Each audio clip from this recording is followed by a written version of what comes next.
diante dos seus, voltando para Deus. Este é o tema da pregação desta orientação para o culto doméstico, preparada pela Igreja Presbiteriana de Santo André. Que seja útil a você esta orientação gravada, para que o seu culto doméstico seja feito com uma ordem, com um sentido, sempre na mediação do Senhor Jesus, no poder do Espírito e segundo a palavra de Deus. Esta é a ordem desta orientação para o culto doméstico. Observe as leituras bíblicas, o cântico, o hino a ser cantado ao final e os tempos de oração. Nos tempos de oração haverá telas com 1 minuto de duração e você pode adiantá-las ou poderá também pausá-las. Vamos seguir esta ordem de culto para a sua orientação no culto doméstico. Vamos começar este culto ao Senhor com a leitura da sua palavra. Abra sua Bíblia, por favor, em Mateus capítulo 6. Mateus 6, um dos 3 capítulos que está reservado nas Escrituras para o Sermão do Monte. O Sermão do Monte, pronunciado pelo Senhor Jesus, ocupa os capítulos 5, 6 e 7 do Evangelho de Mateus. No capítulo 6, versículos 25 a 34, façamos a leitura agora.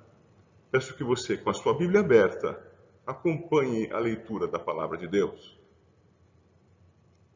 Disse assim o Senhor Jesus: Por isso vos digo, não andeis ansiosos pela vossa vida, quanto ao que haveis de comer ou beber, nem pelo vosso corpo, quanto ao que haveis de vestir. Não é a vida mais do que o alimento, e o corpo mais do que as vestes? Observai as aves do céu, não semeiam, não colhem, nem ajuntam em celeiros. Contudo, vosso Pai Celeste as sustenta. Porventura não valeis vós muito mais do que as aves? Qual de vós, por ansioso que esteja, pode acrescentar um côvado ao curso da sua vida? E por que andais ansiosos quanto ao vestuário? Considerai como crescem os lírios do campo. Eles não trabalham, nem fiam. Eu, contudo, vos afirmo que nem Salomão, em toda a sua glória, se vestiu como qualquer deles. Ora, se Deus veste assim a erva do campo, que hoje existe e amanhã é lançada no forno, quanto mais a vós outros, homens de pequena fé? Portanto, não vos inquieteis, dizendo, que comeremos, que beberemos, ou com que nos vestiremos? Porque os gentios é que procuram todas estas coisas, pois vosso Pai Celeste sabe que necessitais de todas elas. Buscai, pois, em primeiro lugar, o seu reino e a sua justiça, e todas estas coisas vos serão acrescentadas. Portanto, não vos inquieteis com o dia de amanhã, pois o amanhã trará os seus cuidados. Basta ao dia o seu próprio mal. Eu não sei se você está ansioso aí onde você está agora, mas sei de uma coisa: confiar em Deus, saber que Ele cuida de nós, que por causa de Cristo nós temos das mãos do nosso Deus o sustento, o amparo, o alimento, o vestuário, não os excessos, mas certamente o necessário. Isto nos dá paz ao coração, nos acalenta a alma. Que tal você gastar algum tempo agora? Ficar diante de Deus em oração, pedindo a Ele o seu socorro, confessando a Ele o seu pecado, dizendo a Ele que deseja buscar não apenas a Ele, mas ao seu reino, a sua vontade, dia a dia. E certamente, meu irmão, minha irmã, desfrutar do seu cuidado sem ansiedade no seu coração.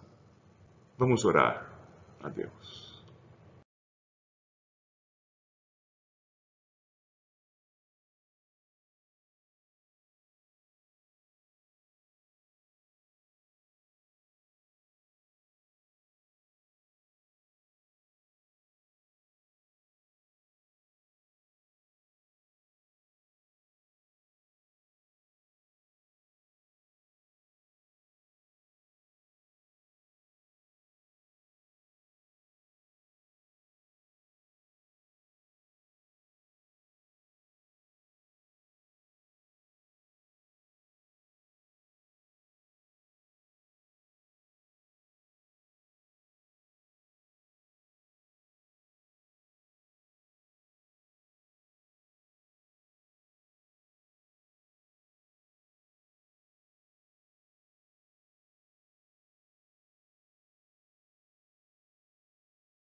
Assim falou Jesus.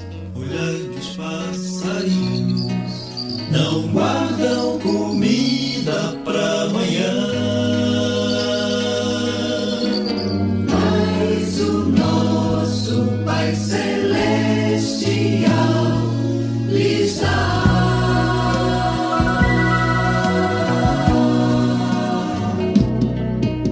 Lancemos sobre Deus a nossa ansiedade, pois Ele tem cuidado de nós. Lancemos sobre Deus a nossa ansiedade, pois Ele tem cuidado de nós. Assim falou Jesus. Olhai no campo os lírios, não fazem roupas para vestir, mas o nosso Pai Celestial lhes dá.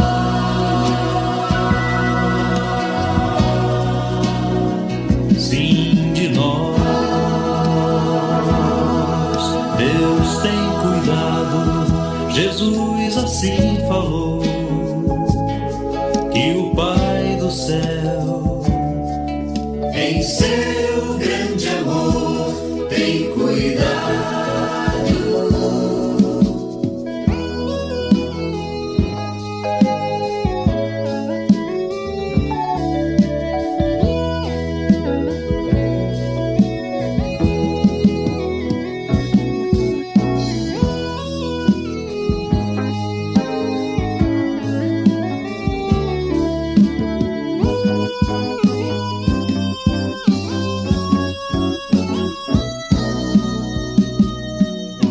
Lancemos sobre Deus a nossa ansiedade, pois Ele tem cuidado de nós. Lancemos sobre Deus a nossa ansiedade, pois Ele tem cuidado de nós.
E homem se fez varão de dores, servo sofredor, padeceu, sim, Jesus padeceu. Sim, Cristo entregou sua sua vida, de forma espontânea ele a deu. Ninguém poderia obrigá-lo, foi seu próprio amor que o moveu. Por isso reina acima dos céus e tem um nome capaz de nos salvar. É Jesus, só Jesus, só Jesus.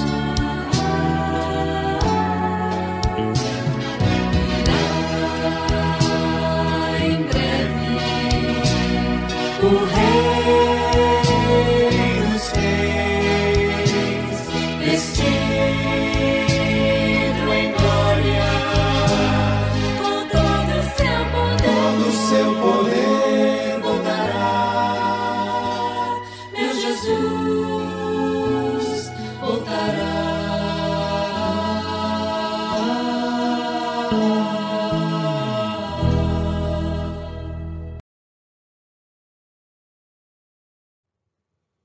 Graças a Deus que nós podemos ler a sua palavra, orar ao Senhor em nome de Jesus, louvar o seu santo nome, confessar, Ele tem cuidado de nós.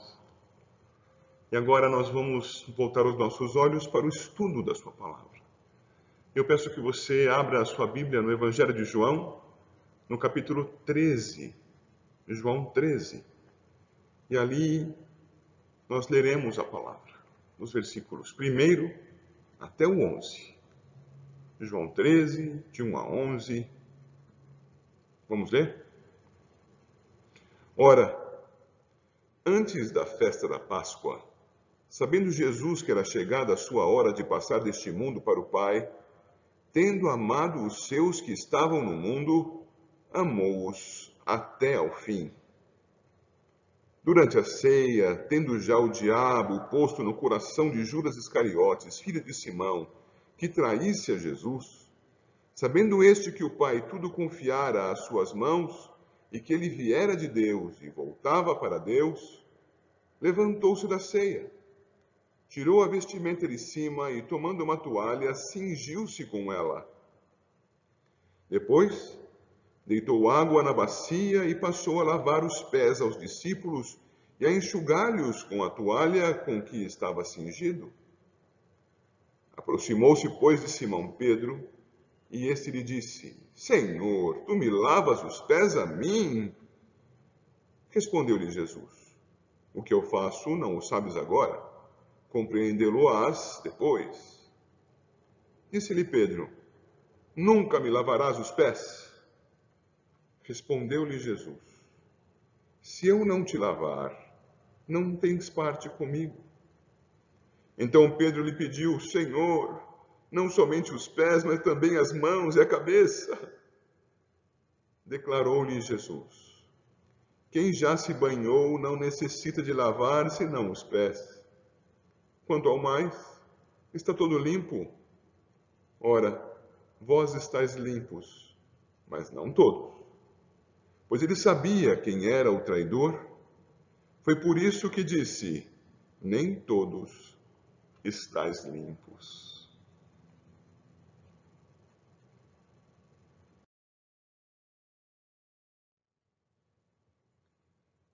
Vamos nos localizar.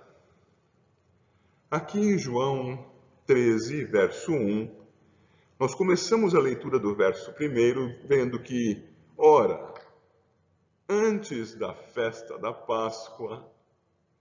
E é curioso começar a leitura do texto já fazendo uma observação quanto às palavras aqui mencionadas. A palavra aqui traduzida por antes é pró, e muito bem pode significar estar diante de.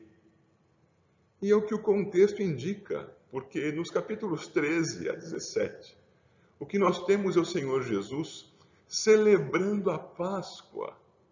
13 a 17 de João compreendem o que nos outros evangelhos, nos sinóticos, está contido em apenas um capítulo, por exemplo, em Mateus, no capítulo 26.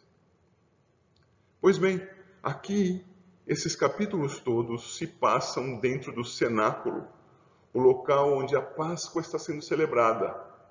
E apesar de não ser mencionado por João em seu evangelho, que o Senhor Jesus instituiu a ceia neste momento, sabemos, não só por Paulo em 1 Coríntios 11, mas também, muito especialmente nos evangelhos de Mateus, Marcos e Lucas, que o Senhor Jesus, na celebração da Páscoa, e eu costumo dizer a última Páscoa, ele instituiu a ceia. Então temos aqui, melhor lendo, não o texto, ora antes da festa da Páscoa, e sim, ora diante da festa da Páscoa, no correr da festa da Páscoa. Quando a festa da Páscoa acontecia, tinha lugar. Compreende?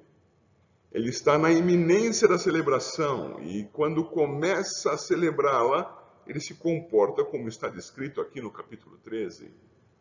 Então, ao invés de antes, eu sugiro que você coloque aí diante. Ora, diante da festa da Páscoa.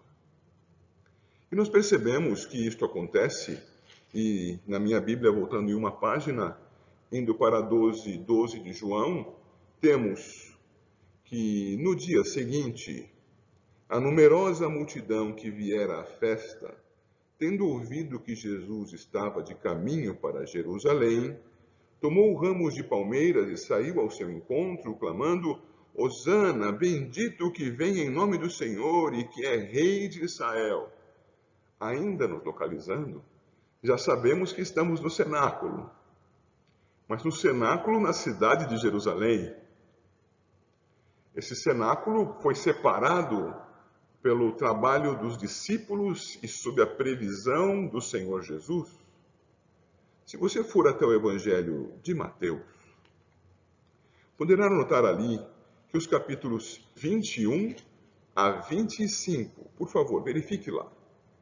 Mateus 21 a 25. Observe que no capítulo 21 de Mateus está registrada a entrada triunfal do Senhor Jesus em Jerusalém, como acabamos de ver em João, capítulo 12, versículos 12 e 13. E o que acontece aqui nos capítulos 21, 22, 23, 24 e 25 são pregações do Senhor Jesus ainda antes do dia da Páscoa, nos dias que antecediam a Páscoa, ele já em Jerusalém. E percebemos agora, saltando para o Evangelho de Marcos, por favor, faça isso. Marcos capítulo 14.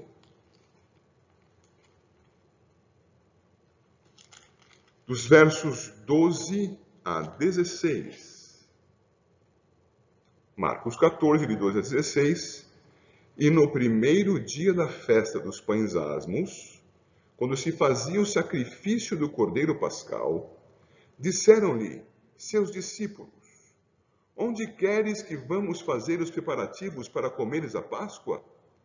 Então enviou 2 dos seus discípulos, dizendo-lhes: Ide à cidade, e vos sairá ao encontro um homem trazendo um cântaro de água.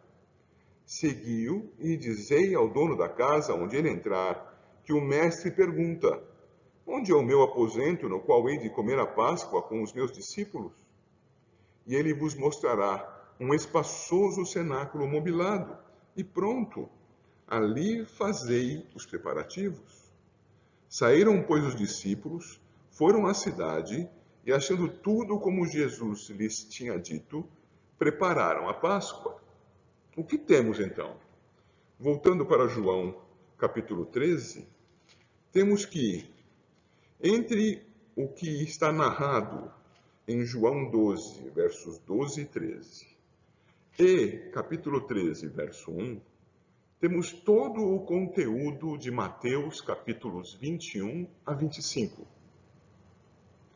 Temos também o conteúdo do capítulo 12 de João, E temos, como vimos, aquela ordem do Senhor Jesus a respeito do como preparar o local para comer a Páscoa. Todos os passos, o sacrifício do cordeiro, o seguir alguém que estivesse em certa situação, para que, indo até a casa onde ele entrasse, o dono da casa fosse abordado, e este dono então dispusesse o cenáculo já preparado, mobilado e pronto, e ali então os discípulos pudessem preparar a Páscoa com o cordeiro já sacrificado para tanto. Percebem a complexidade disso tudo? Pois bem, essa complexidade toda precedeu o capítulo 13, verso 1. Localizemos-nos então. O Senhor Jesus já entrou em Jerusalém, já fez os seus discursos escatológicos, já fez o seu discurso final, conforme temos aqui no capítulo 12, seu último discurso público, como que um resumo do seu ministério, e agora está no local preparado para a Páscoa, pronto a celebrá-la e a instituir a ceia. Tudo isso em Jerusalém. O texto do versículo 1 do capítulo 13 vai dizer: ora, diante da festa da Páscoa, sabendo Jesus que era chegada a sua hora. Chegada a sua hora? O que quer dizer isto? Quer dizer que o autor, João, está atenuando a dureza do momento. O Senhor Jesus sabia que era chegada a sua hora de morrer, a hora de dar a sua vida pelo seu povo, a hora de cumprir definitivamente a sua obediência diante do Pai. É um eufemismo de João a respeito da morte. Era a hora da morte do Senhor Jesus, ele sabia disso. Ele sabia disso da mesma maneira que sabia que em outros momentos aquela hora não havia chegado ainda. Por exemplo, no capítulo 7, versículo 30, veja lá comigo. 7:30, havia acontecido alguma coisa que já recuperaremos diante de Deus pelo seu texto. No verso 30, procuravam prendê-lo, mas ninguém lhe pôs a mão porque ainda não era chegada a sua hora. E no capítulo 8, versos 19 e 20, então eles lhe perguntaram: onde está teu pai? Respondeu Jesus: não me conheceis a mim, nem a meu pai. Se conhecesseis a mim, também conheceríeis a meu pai. Proferiu ele essas palavras no lugar do gasofilácio, quando ensinava no templo, e ninguém o prendeu, porque não era ainda chegada a sua hora. O Senhor Jesus, diz o capítulo 13, versículo 1, sabendo que era chegada a sua hora, até então sabia que não havia chegado. E neste momento, sabia que ela havia chegado. E ele então, diante da festa da Páscoa, sabendo que era chegada a sua hora,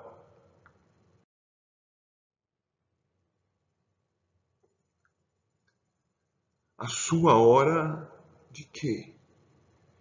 De passar deste mundo para o Pai. De passar deste mundo para o Pai. Veja também o versículo 3, por favor. Sabendo este que o Pai tudo confiara às suas mãos, e que ele viera de Deus e voltava para Deus, juntemos esses dois trechos. Chegada a sua hora de passar deste mundo para o Pai, e que ele viera de Deus e voltava para Deus. Estes dois versos nos mostram que o Senhor Jesus sabia não apenas que havia chegado a hora da sua morte. Ele também sabia mais. Ele também conhecia o próprio Pai. Há pouco lemos 7:30, você se recorda? Agora, vamos ler a razão de quererem prendê-lo, mas como não havia chegado a hora ainda, não o fizeram. Veja ali, por favor. No capítulo 7, o verso 29, Jesus está dizendo àquelas pessoas, e com palavras duras, com certa ironia, ele vai concluir o que disse no verso 28 com as palavras do 29 que leio. Eu o conheço ao Pai, porque venho da parte dele e fui por ele enviado. O Senhor Jesus diz conhecer o Pai e ser procedente do Pai. Essas palavras é que produziram a tentativa de aprisionamento que vimos há pouco no versículo 30 do capítulo 7. Porque as pessoas que ouviram isso identificaram que ele estava dizendo ser Deus. Lá atrás, no capítulo 5, versículos 16 a 18, nós vimos o Senhor Jesus dizendo, meu Pai trabalha até agora e eu trabalho também. Que fizeram as pessoas diante daquilo? Volte algumas páginas na sua Bíblia, capítulo 5, verso 18. Por isso, pois, os judeus ainda mais procuravam matá-lo, porque não somente violava o sábado, mas também dizia que Deus era seu próprio Pai, fazendo-se igual a Deus. O Senhor Jesus está dizendo durante todo o seu ministério, e João registrou muitos destes momentos, em que o Senhor Jesus diz ser conhecedor do Pai, procedente do Pai, com o Pai. Eu salto para o capítulo 10 de João. E no capítulo 10 de João, nós podemos verificar que o Senhor Jesus, respondendo àqueles que o acusavam, vai dizer a partir do versículo 26, vós não credes porque não sois das minhas ovelhas. As minhas ovelhas ouvem a minha voz, eu as conheço e elas me seguem.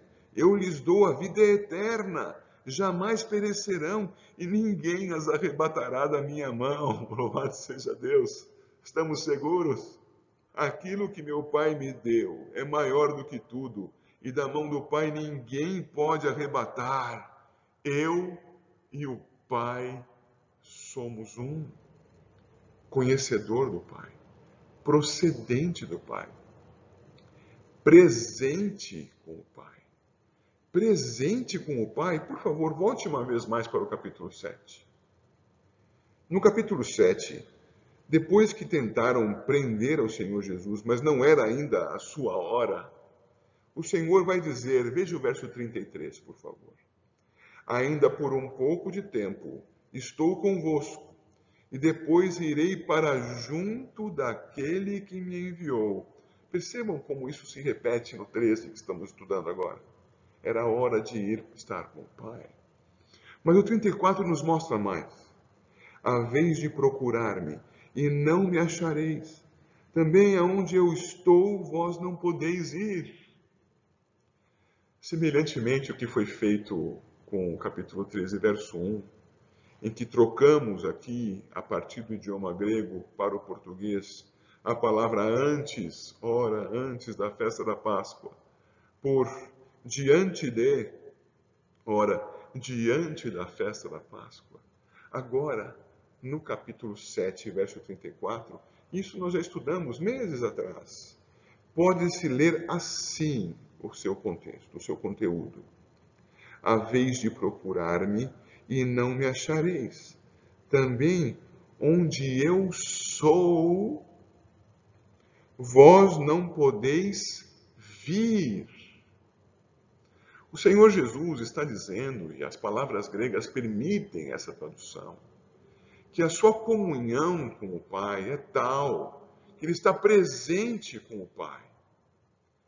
Em poucas semanas, estudaremos João 14:6.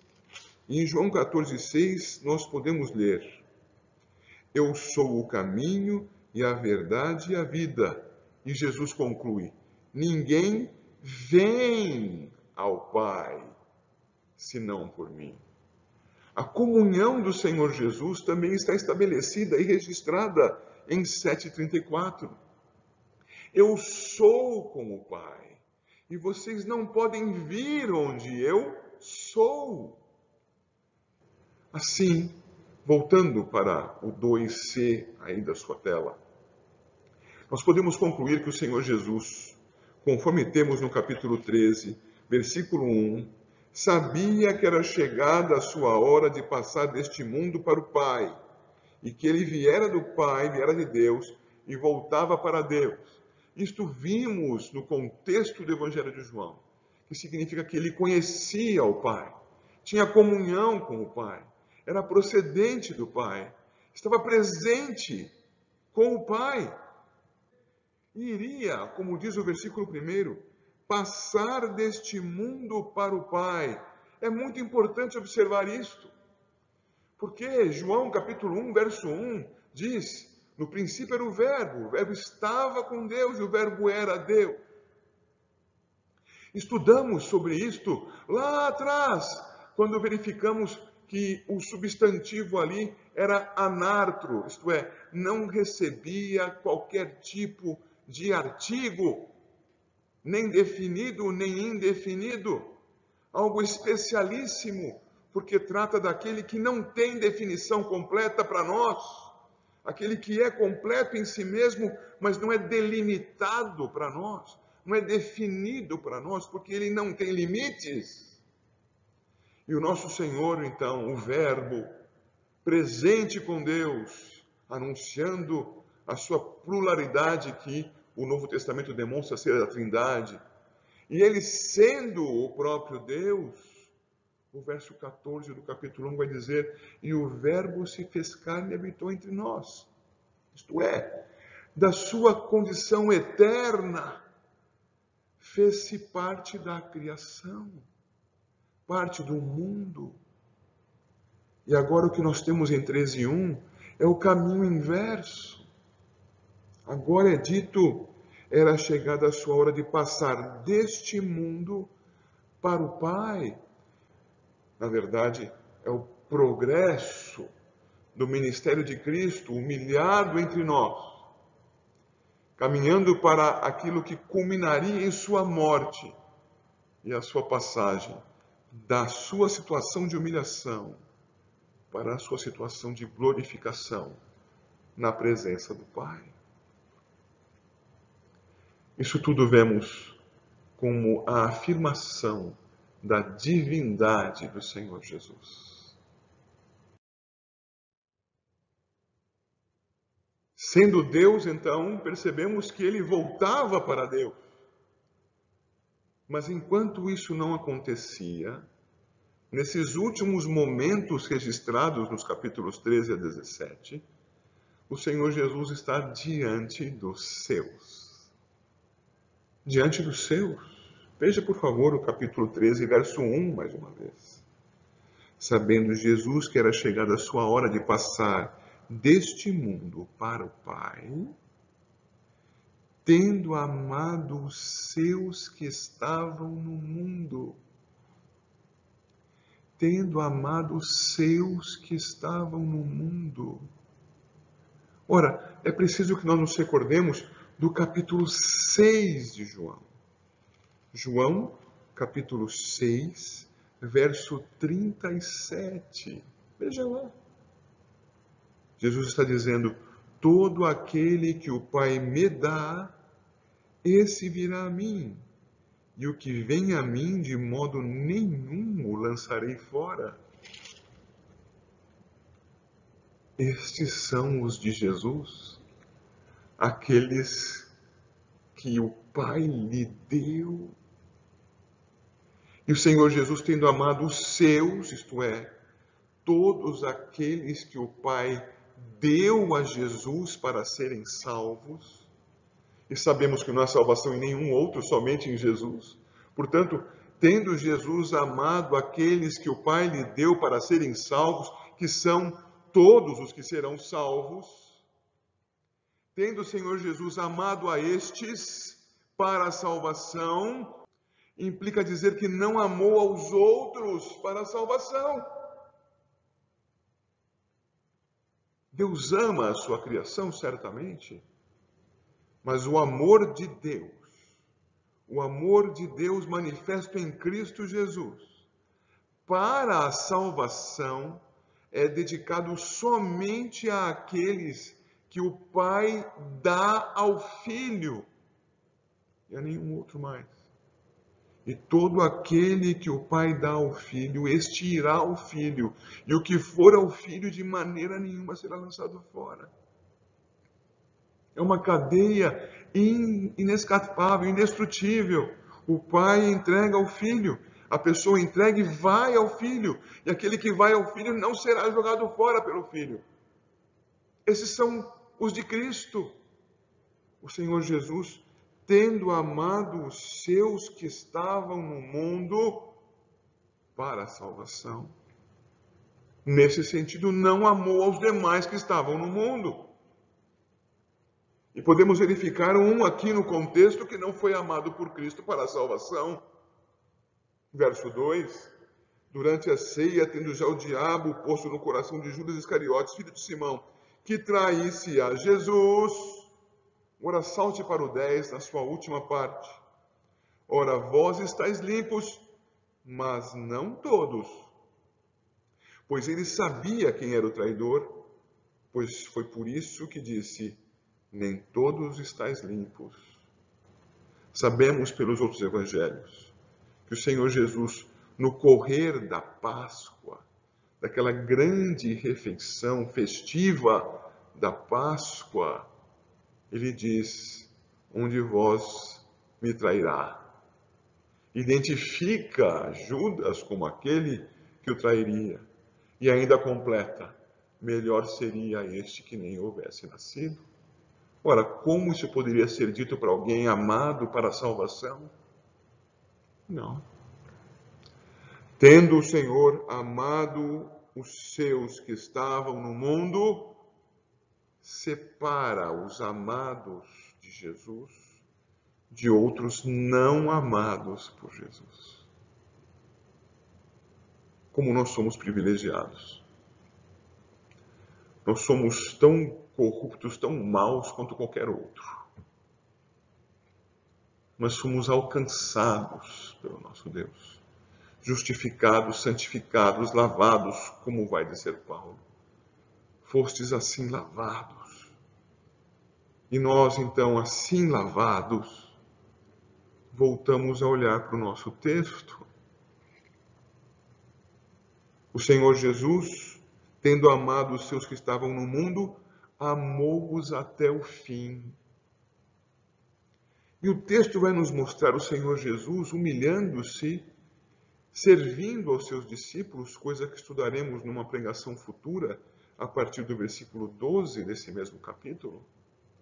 Mas vemos que o Senhor Jesus o faz, e no momento em que o faz, trata disso como um símbolo para a purificação dos seus discípulos.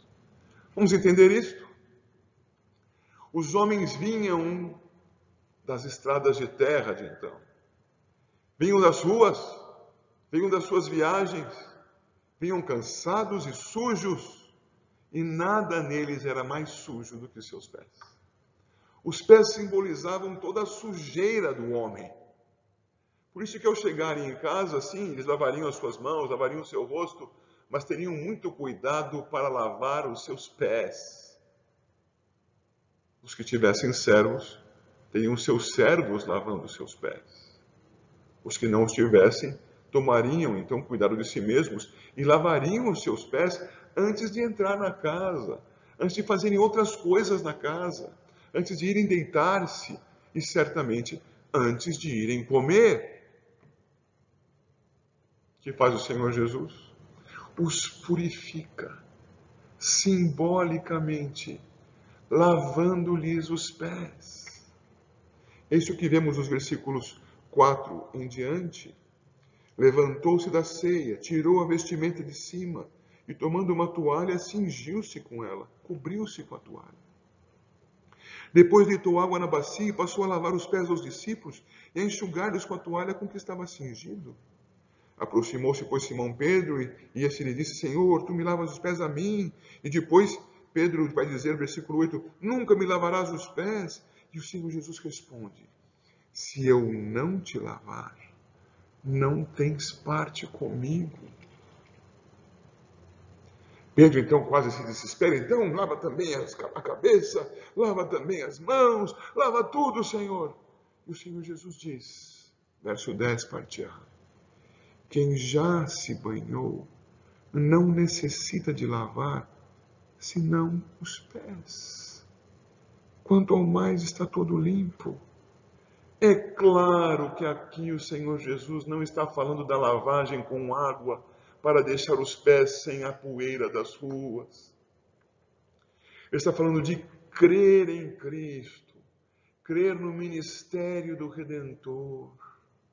Esta fé no Redentor, ainda que seja diminuta, ainda que seja numa parte apenas do seu ministério, sem a compreensão do todo grandioso, tremendo e maravilhoso que devemos conhecer, mas que, se for conhecido somente uma pequenina fração, e esta fração for Jesus Cristo, é o Deus Todo-Poderoso encarnado, que na sua humilhação obedeceu plenamente ao Pai e o fez até a morte, morte de cruz, pagando pelos nossos pecados, para que todo aquele que nele creia tenha com ele vida, porque ele é o primogênito de todos os mortos, aquele primeiro a ressuscitar. Nós então nele temos esperança de vida eterna, purificados dos nossos pecados, na pureza de Cristo.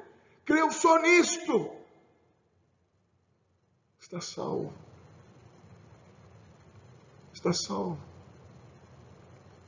É claro que deveremos seguir adiante, estudando toda a revelação.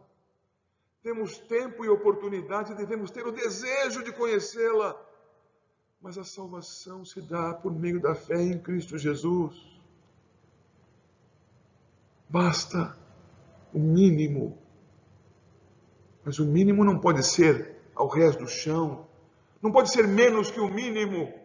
Não pode lavar apenas os dedos dos pés. É preciso lavar os pés. Há algo a ser crido, e esses fundamentos precisam fazer parte da nossa confissão de fé, dos nossos elementos mais básicos. Verifique isto, por exemplo, quando nós recebemos irmãos nossos, crentes em Cristo, e solicitamos que eles confessem a sua fé. Eles confessam a sua fé e são batizados. Mas como fazemos com os oficiais da igreja? Eles confessam a sua fé de uma maneira mais ampla, mais profunda, e se for para a ordenação ao ministério, muito mais profunda e ampla ainda, assumindo compromissos de conhecimento das Escrituras muito maiores do que aqueles exigidos do que os que acabaram de crer e creram apenas nos elementos mais básicos da fé, os necessários para a salvação.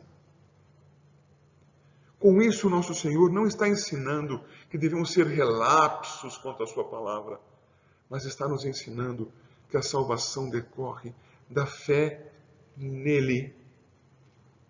Amando os seus, amou-os até ao fim, amou-os até que fosse a cruz, amou-os até que os purificasse dos seus pecados, amou-os, tipificando aqui, lavando-lhes os pés.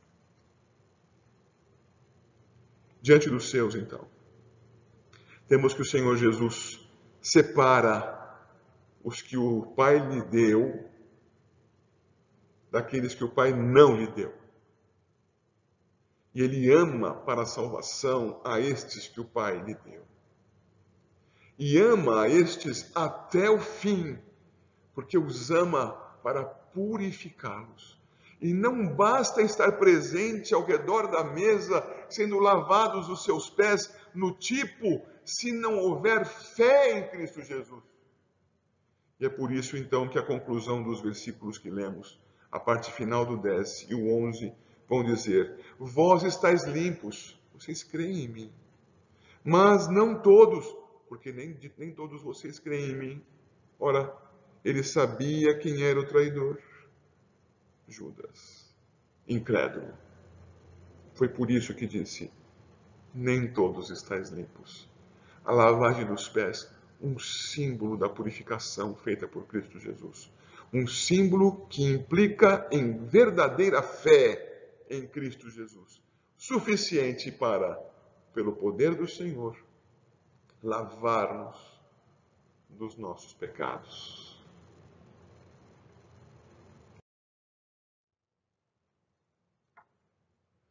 Desse modo, podemos então concluir que o nosso Senhor Jesus, anunciando e sabendo que voltava para Deus, expressava com humildade, com sabedoria, a sua divindade.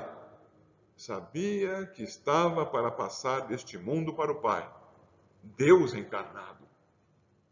Mas também exercia uma outra atividade. Um outro verbo fazia parte das suas ações. Ele não apenas sabia e por isso lavava os pés dos seus discípulos. Ele os amava e por isso lavava os pés dos seus discípulos. E amando-os o fez até o fim, indo até a cruz, morrendo para pagar pela nossa dívida, a dívida dos seus, aqueles que o Pai lhe deu. A dívida que nos dá, uma vez paga, segurança. Em Cristo Jesus, estamos seguros aqui. Em Cristo Jesus, estamos seguros para a eternidade. Porque Ele está conosco. E disse isso, e nós sabemos lá em Mateus 28, 20, Ele diz: e eis que estou convosco todos os dias até a consumação do século. E Ele também diz que Ele está com o Pai. Ele é com o Pai. Eu sou com Ele. E onde eu sou, dizia aos incrédulos, vós não podeis vir. Por outro lado, agora, tendo ido até o Pai e tendo nos redimido pelo seu ministério na cruz, Ele mesmo nos conduz até lá pelo poder do Espírito. E então estamos seguros aqui e estaremos seguros com Ele lá. Seguros com Ele aqui, porque Ele é e está com o Pai. Um estudo como esse pretende te dar segurança, te dar o conforto, mostrar que você é amado pelo Senhor Jesus. Se é um crente em Cristo Jesus. Você ainda não é crente em Cristo Jesus? Você está ouvindo uma pregação como esta, está lendo a palavra de Deus, está sentindo o desejo de crer em Jesus e diz, puxa, mas eu só sinto desejo, não sinto mais nada. Você precisa somente crer em Cristo Jesus. Não é preciso que um raio caia sobre a sua cabeça, que você ouça vozes vindas do além, que você tenha um sinal manifesto, miraculoso diante de você. Você ouviu a pregação do Evangelho, entendeu e creu. Você está seguro em Cristo Jesus. Os seus pés foram lavados. E você pode então viver seguindo a Cristo, dia a dia, aprofundando-se no estudo da palavra, mas sabendo que já está salvo, porque o Senhor Jesus já lhe concedeu esta bênção, tão somente por sua graça. Deus abençoe a sua igreja, abençoe a sua vida e nos conceda a bênção de um dia nos encontrarmos e cultuarmos ao Senhor juntos aqui.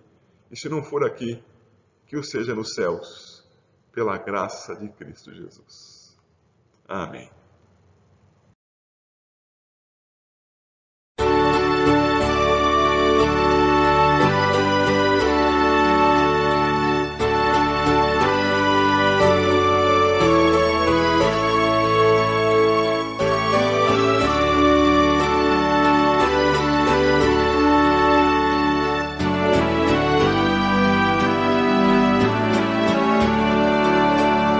Que segurança tenho em Jesus, pois nele gozo, paz, vida e luz. Com Cristo herdeiro, Deus me aceitou, mediante um Filho que me salvou.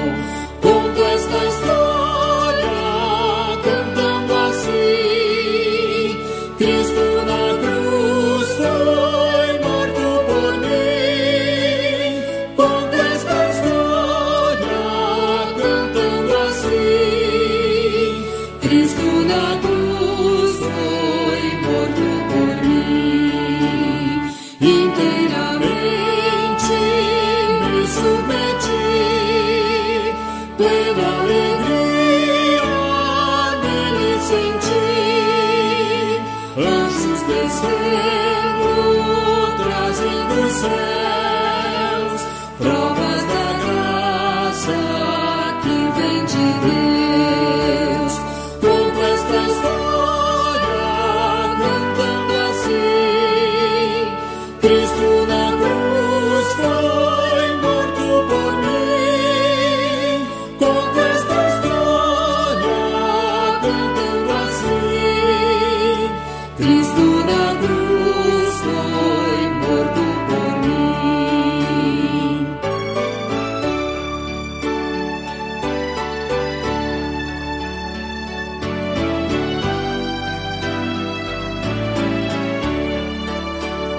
Firmado em Cristo, no seu amor, estou contente em meu Salvador, esperançoso hei de viver, por Jesus Cristo, por seu poder. Conto esta história cantando assim: Cristo na cruz foi morto por mim. Conto esta história cantando assim: Cristo na cruz foi morto por mim. Deus eterno e todo-poderoso, recebe de nós a gratidão, a admiração, a adoração, porque o teu plano é completo, é tremendo, e o Senhor ainda com tanto capricho e cuidado, além de realizar toda a tua obra redentiva na cruz, por meio da encarnação de Jesus Cristo, Deus que se fez homem, humilhou-se à criação, à humanidade, humilhou-se como servo, indo até a cruz, e ali morrendo, ao sepulcro, estando no coração da terra, no Hades. O Senhor, tendo feito tudo isso, ainda não se satisfez. Ainda concedeu-nos, pela bênção do Senhor Jesus, ressurreto dos mortos, a unção do teu Espírito. E, sob a inspiração do Espírito, o registro da tua palavra santa, que nos ensina, que nos permite estudar, aprender de ti, compreender de ti, da tua vontade, da glória do Senhor Jesus, ressurreto dos mortos, assentado à direita do Pai, nosso intercessor, nosso Redentor. Ó Pai, que alegria nós temos na tua presença. Recebe de nós essa gratidão, Senhor, porque não sendo dignos de nada disso, muito pelo contrário, o Senhor nos redimiu, nos perdoou os pecados e nos dá esperança de vida. E apesar de nós, tem nos transformado. Ó Deus, concede, Senhor, que nós andemos por esta terra testemunhando de Cristo Jesus, lavados por obra do Cordeiro, Jesus Cristo. Aleluia. Obrigado por teu amor. Obrigado porque ele não cessará. Obrigado pela segurança que nos dás. Obrigado, Senhor. Glória ao teu nome, Pai, Filho e Espírito Santo. Glória ao Senhor, na mediação de Jesus Cristo. Amém.